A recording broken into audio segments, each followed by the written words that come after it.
Résultat. Ainsi, après une digression critique,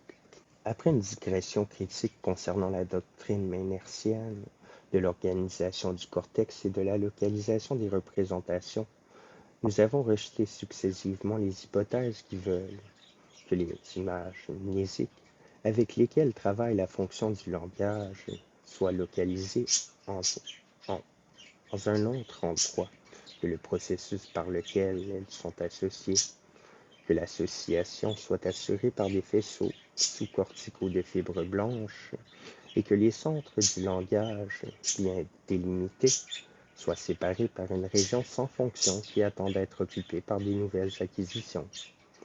Pour nous représenter la construction de l'appareil du langage, nous nous basons sur l'observation que les 10 centres du langage sont contigus vers l'extérieur en bordure à d'autres centres corticaux importants pour la fonction du langage, alors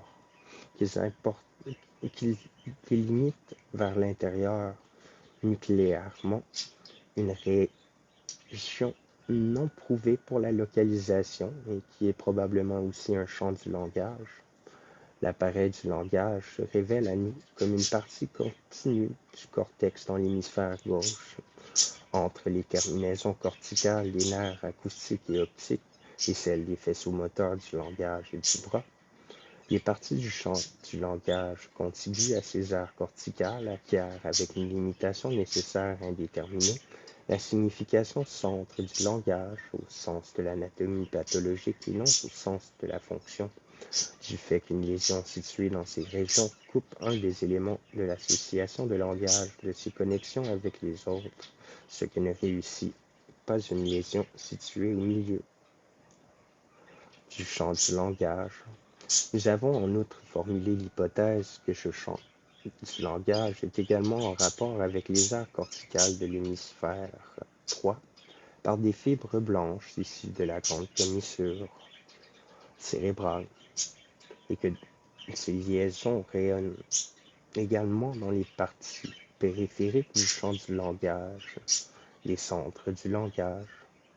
À l'intérieur de ce champ du langage, nous ne reconnaissons que des aphasies de conduction, des aphasies par interruption d'association, et nous n'accordons à aucune lésion sous-corticale le pouvoir de provoquer une aphasie, puisque le champ du langage ne possède qu'une seule voie vers la périphérie qui lui soit propre, à savoir le faisceau qui traverse le genou de la capsule interne et dont la lésion se trahit par de l'anartrie. Lorsque nous avons recherché l'action des lésions sur cet appareil, nous avons vu qu'elle pouvait provoquer 3 sortes d'aphasie. 1. Une aphasie purement verbale. 2. Une aphasie asymbolique. Et 3. Une aphasie agnosique. La découverte de cette dernière était un corrélat nécessaire de notre théorie, d'après laquelle la destruction simultanée de l'aire corticale droite et gauche pour un des éléments entrelacés dans l'association de langage devait avoir la même conséquence que la destruction unilatérale du point nodal de cet élément.